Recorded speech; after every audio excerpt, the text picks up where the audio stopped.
The test is in 4 sections. Write all your answers in the listening question booklet. At the end of the test, you will be given 10 minutes to transfer your answers to an answer sheet. Now turn to Section 1.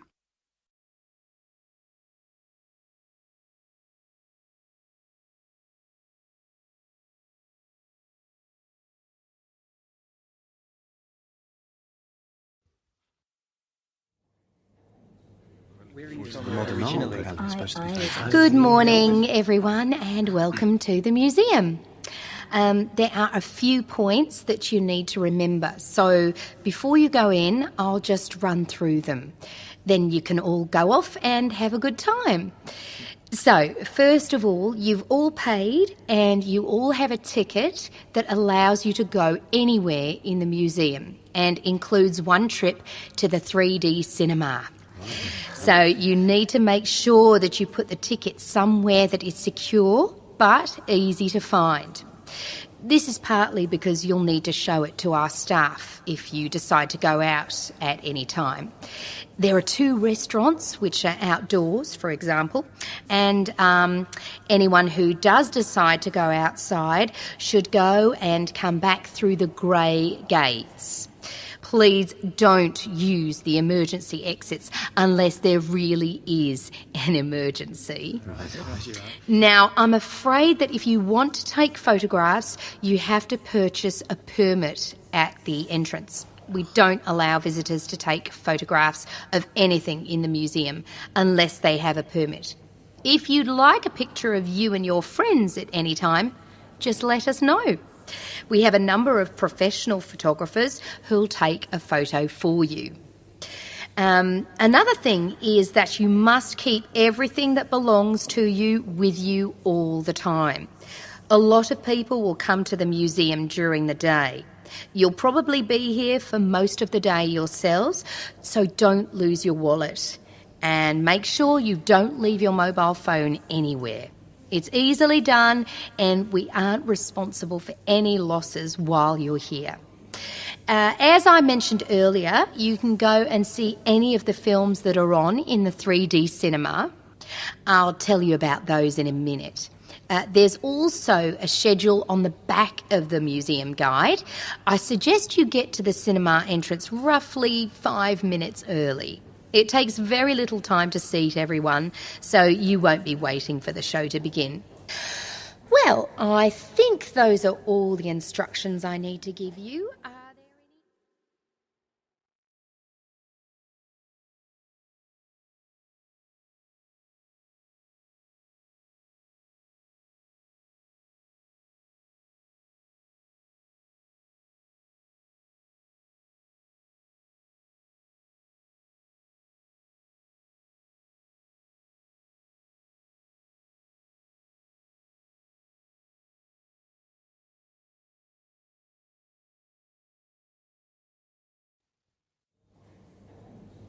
Okay, the films which are on today are being shown at different times.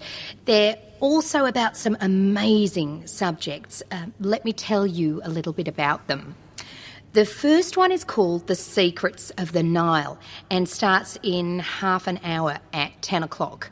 It's a beautiful film and it tells the story of the journey that was made down the River Nile for the very first time, starting in the mountains of Ethiopia and passing through the Sudan and Egypt before reaching the Mediterranean Sea. You'll accompany the travellers as they explore some of Africa's truly amazing landscapes. The second film moves off land and into the sea. It's called Wild Ocean, and this one begins at 11:45. So you have some time to look round the museum first if you choose this title.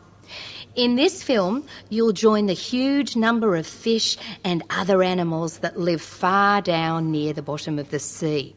You'll see them search for food, migrate and fight for survival. Dinosaurs Alive is the third film showing today. It starts at 1:45 p.m. and runs for just 30 minutes. This is a film for people who like special effects because there are plenty of them. Scientists now have a lot of evidence to show that some animals from the dinosaur family are still living on Earth. So in this film, you'll live with a new species of dinosaur that has been recreated using computers. Wow. Our final film today is simply titled Arabia. It starts at 2:30 and is a little longer than the others, but it's a really wonderful experience. You'll ride through the desert on a camel. You'll also dive among the treasures of the Red Sea, where you'll explore the ruins of an amazing lost city. Sounds great. Yeah. Well, these are all magical experiences, so I'll let you decide what you want to see. If anyone has any questions at all... That is the end of Section 1. You now have half a minute to check your answers.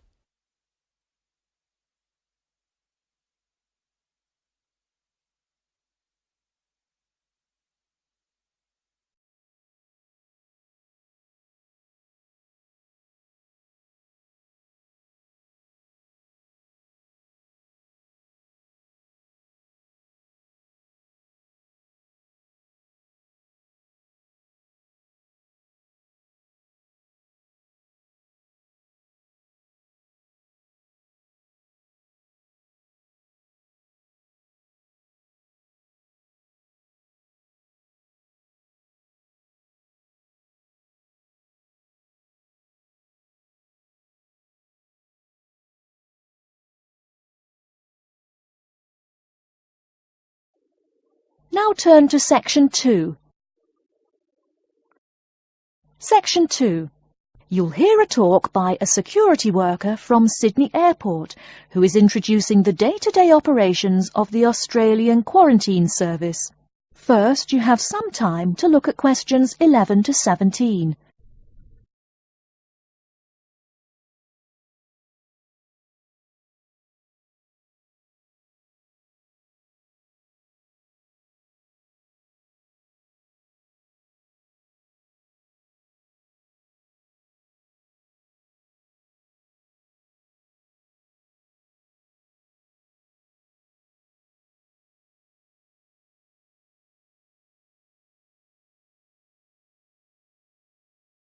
Now, listen carefully and answer questions 11 to 17. Hi everyone and welcome to Sydney Airport. Today I'll be giving you the inside information on the day-to-day operations of the Australian Quarantine Service here. We hope to provide you with a better understanding of why such heavy security regulations are necessary by educating you on how we operate and why we do the things we do. We're not here to try to persuade you to fly through Sydney Airport, though we hope you'll find your experience relatively stress-free and comfortable. First things first, our personnel. Can anyone guess how many people work at Sydney Airport? We have 200 alone working in Terminal 2. So can you guess how many in the whole airport? I heard someone say 360. That's getting closer. What? Did someone say 2,000? That's way too high. Sydney Airport actually employs 440 people. A lot, right? And about half of those employees work in security-related matters. Moving on to our not-so-human employees, let's come and see our favourite pooch, Milton. Milton is our best drug-sniffing dog on the force. He's friendly to most people. You can even come pet him at the end of our tour. Burnouts, beware though. He'll find everything. Notice that even though there are so many of us around him, Milton stays quite calm. This is the precise reason he was chosen for the job. Dogs that are chosen are not predisposed to sniff out different narcotics. That's something we teach them already. So here's a part of the airport most people never notice, the cargo transport terminal. This is where packages are shipped to and from. Normally, we ship around 4,400 packages per month. In this airport alone, over 52,000 packages were shipped in and out over the past year. We ship to and from 170 different countries. Not bad, eh? Probably it will go up to over 72,000 packages this year. And despite over 100 flights in and out of here daily, the number of lost or delayed packages is impressively low. If you send your package through here, rest assured we'll get it where it's going. Let's move on to the area most of us are familiar with, the passenger terminals. In order to be allowed into this area, you must pass through security with your ticket and, if you're travelling internationally, your passport. If you're travelling domestically, you just need a legal form of ID. If you don't have those, you will not be allowed to pass through security and board your flight. During the security scan, your carry-on items will be checked for dangerous items such as weapons, sharp objects, and liquids that exceed our specified limit. If you attempt to pass any of the prohibited items on this list posted at the entrance, you are still allowed to board the plane, but you'll be given a warning and your item will be confiscated. Don't worry, we will not arrest you for having too much shampoo in your bag or anything like that. We also search your carry-ons and parcels for any perishable items. We prohibit the transportation of local vegetation and prohibit parcels containing any insects in them. You may or may not have learnt about this in biology class, but when some plants are introduced to a new environment, they spread wildly and wipe out the current species around it. It is important to control the introduction of new plants into an ecosystem, so we must prohibit the transport of any fertile seeds. So what happens to parcels containing possibly suspicious items? It's of course something we do not take lightly here. If an object passes through the scanner that appears suspicious in any way, it is separated out for manual search by a member of our trained security personnel. If an illegal plant or simple sharp object like a pocket knife is found, it is simply disposed of in our biohazard waste containers, and the package itself is returned to the sender, or passenger if it is for a passenger flight. More serious weapons are reported to higher authorities for investigation. Before you hear the rest of the talk, you have some time to look at questions 18 to 20.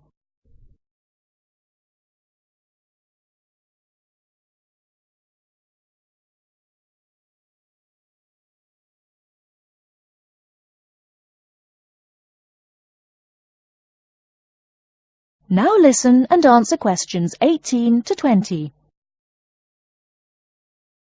As far as parcel security, the material of the parcel is important. For shipped goods, the most common material used and the most widely accepted is paper. Make sure it is packed sturdy enough with no rips or tears. We've definitely had packages rip open before due to haphazard packing. A more common problem, though, is the package labels. When an item does not make it to the right place, this is the most common reason. The label may not be in the right place or marked clearly enough. If you're receiving any items from abroad that must be declared, please remember our guidelines in order to ensure the timely delivery of your item. Make sure it is packed correctly, and we ask that you notify customs between 2 and 10 days within the item's scheduled arrival date. Okay, before we move on, are there any questions? That is the end of section 2. You now have half a minute to check your answers.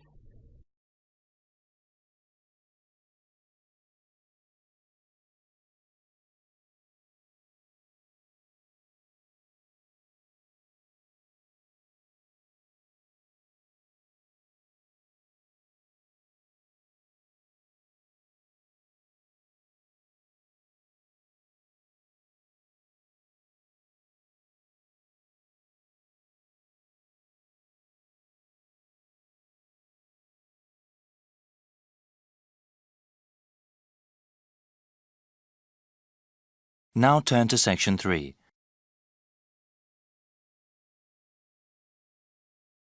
Section 3. You will hear a conversation in a continuing education institute's office. First, you have some time to look at questions 21 to 25.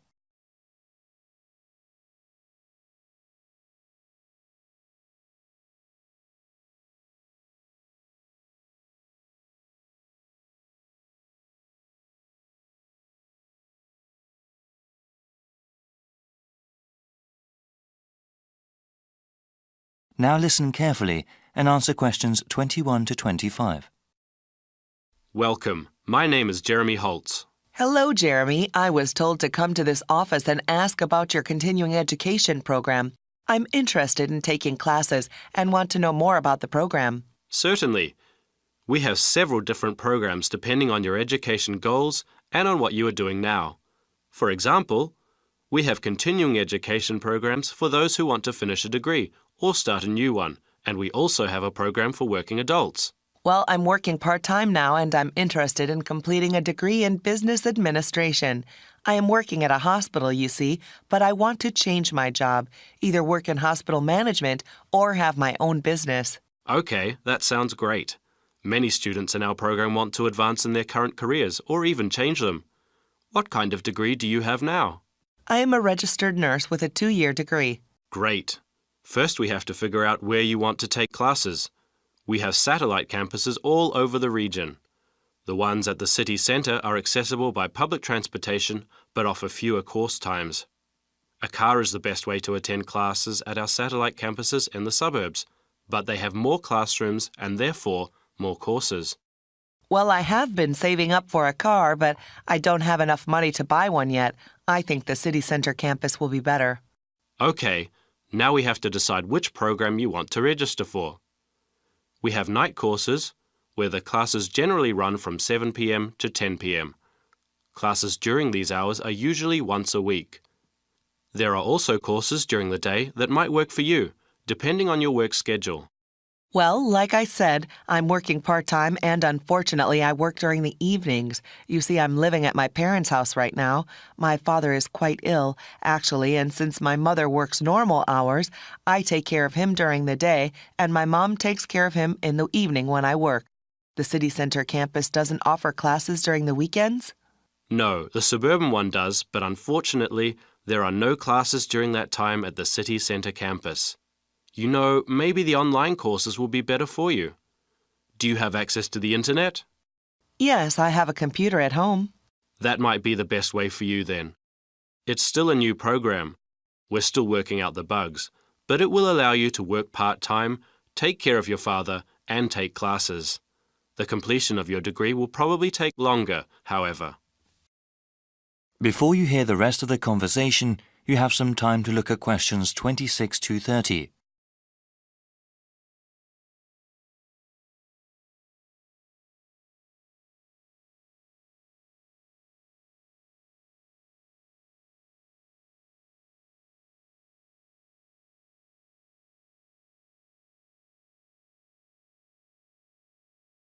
Now listen and answer questions 26 to 30. So, how exactly does this work? I'm slightly nervous about studying again. It's been years since I've been a student. Yes, it can be a bit daunting at times. Continuing your education and improving yourself are well worth the effort. Actually, before you start taking online classes, there are several refresher courses that you are required to take. What kind of courses are those? These are especially made for the returning adult student. We understand that education is just one of a number of priorities for those that take classes with us. The refresher courses teach you how to manage time and juggle between different areas in your life. Techniques like writing down your daily schedule and ways to avoid procrastinating are talked about. Also, there is one course that reviews basic study skills, like the most efficient way to read the course text, as well as basic academic writing. I think that would be really helpful for me. I enjoyed studying when I was going to school, but I definitely need some tips on how to manage my classes along with the rest of my life. Many students I've seen are in a similar position. They have to balance both their work and family life with their education. It's not easy, but it is very rewarding for the ones that finish their education all the way through. Okay, so how do I register for the classes? You need to go online to do that. I will give you a brochure with the appropriate web address. You can choose which course modules to take online. You can go through them as time allows. There is even a place to keep track of progress towards your degree. All right. Can I ask then about the cost of the online courses? They are cheaper than classes at either campus, of course. Online, you'll see a number of different ways to pay. You can pay up front for each course module you take, or pay over a number of months. The latter method of payment will probably be better for me. Are the textbooks and other course materials expensive? No, not at all, actually. With all online courses, the relevant materials are included free of charge. They are available to download after you register. That sounds great. Thank you so much. No problem. My contact information is also in the brochure. That is the end of section 3. You now have half a minute to check your answers.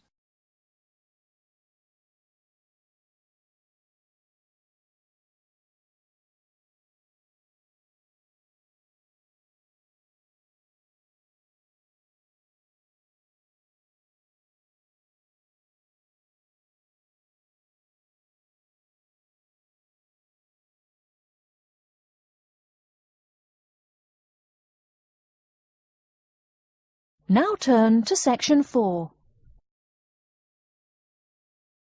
Section 4. You will hear a lecture about how to choose flooring materials. First, you have some time to look at questions 31 to 40.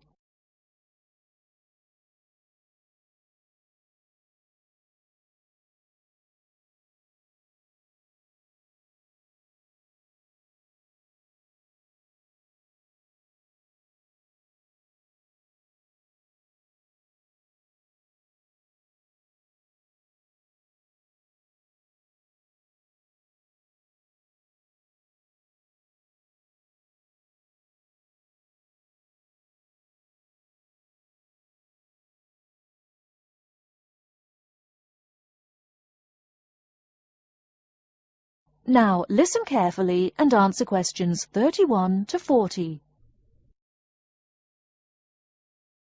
We've been talking about choosing building materials in the last week.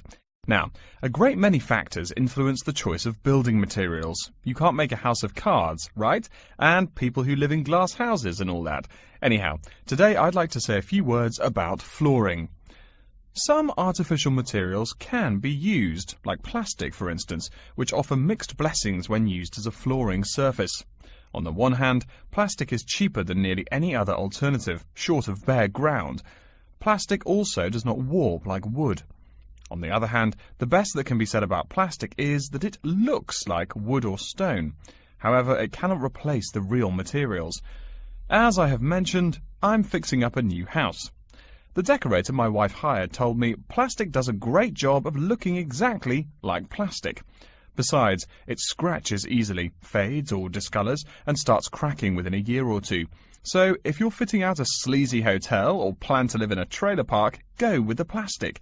Really though, for all intents and purposes, this leaves us with wood or stone as choices for flooring. Stone and wood are alike in at least one respect. Both go through processing before they can be put to use.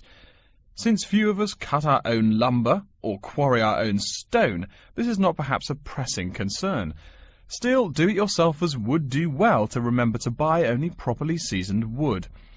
Unseasoned wood warps, and a warped floor quickly becomes firewood, and its owner quickly becomes poorer. Likewise, except for dull-hued materials like slate or sandstone, most stone floors are polished before installation. The choice goes well beyond just wood or stone. Each type requires many further considerations. A few special remarks are called for when considering wood. For example, as always, aesthetics, personal taste and layout all play roles, as well as the type of house or room. Oh, and certainly don't forget the cost. When it comes to cost, a rule of thumb is that the softer and less exotic the wood, the lower the cost. In the US, for instance, pine is both ubiquitous and cheap. Mahogany is imported and exorbitantly expensive. If you're on any kind of budget when remodeling, it's really helpful to remember to go for the softer woods. Aside from cost, there are still lots of different factors that are important in choosing the best flooring for the job. Continuing with the example of wood, one must consider the effects of each type of wood on the mood of the room. When selecting the best wood to use, particular attention needs to be paid to its grain patterns, texture and colour. In rooms where relaxation or deep thought is the aim, say bedrooms or the study, dark, strong-grained woods are the rule. Here, the grain ought to match the furniture for a feeling of homogeneity. In rooms where activity and motion are typical, the dining room or living room, lighter, finer-grained lumber is more suitable. In such a setting, the wood grain might be useful in offering a contrast to the furniture. This leads to a feel of subconscious excitement in keeping with the room's function. In either case, though, consult a decorator. It is a decorator's job to know what materials to use to fit the function of the room. Though some things about putting together a room are subjective and based on one's individual taste, materials appropriate to a room's function are much more straightforward. A decorator takes the needs of the customer and uses a mathematical formula rather than subjective words. Since feelings vary from person to person, verbal descriptions of wood types tend to be ambiguous. You want the wood you select, not something approximate. And if you do decide to do it yourself, remember that all wood must be treated with preservatives to enhance its appearance and preserve its natural beauty. In the case of stone, or quarry tile, as flat-cut flooring stone is properly called, a new set of considerations must be weighed up. Simple colour aside, the degree of reflection must be kept in mind. This is called the reflectance rate, which is expressed in a number between 0.0 and 1.0, depending on the amount of light it reflects. At one end of the scale is polished silver. At a rating of 1.0, this shiny surface reflects nearly all of the light directed at it. Numbers closer to 0 describe materials that absorb more light. Moving down the scale a bit, we see that plastic that has been painted white has a rate of 0.8, which makes sense. We know that the colour white reflects all other colour, while black absorbs all colour, and plastic itself is a relatively reflective material. Materials that are denser and darker have reflectance rates much closer to 0. The quarry tile I mentioned a while ago has a rate of 0.1. As you may know, quarry tile is generally dark brown and made from clay, so it is quite dense. Of course, there is considerable variation among types of quarry tile because of the hue or treatment of the clay during its creation. Does anyone have any guesses as to what material may have a rate of almost 0.0? We can guess most of these materials are black in colour, but plastic, wood and even stone reflect some light. One material with a rate of almost 0.0 is black velvet. The texture produces almost no shine at all. Carrara marble, despite its white hue, is actually lower in reflectivity than black onyx. In any case, the fact that tiles vary somewhat should not be forgotten. A highly reflective floor would not be suitable in a library. It would be indispensable in a ballroom, should your home be large enough to feature one. Again, a rule of thumb is that light means lively. Since form and material follow function, one should only use the more reflective materials in rooms where the cultivation and expression of energy is important. Bear in mind, too, that most types of stone cost more than all but the rarest of wood. Of course, there is no reason why some rooms of a house should not feature wood floors or other stone tiles. You can even mix the two. A room with wood panels on the walls can have a beautiful stone floor. My bedroom has white birch walls and a light blue slate floor. The place looks like a Russian hunting lodge.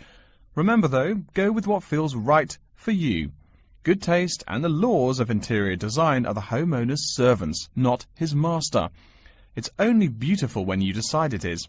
I mean, you're the one who lives there, not the decorator, right? Okay, are there any questions? That is the end of section 4. You now have half a minute to check your answers.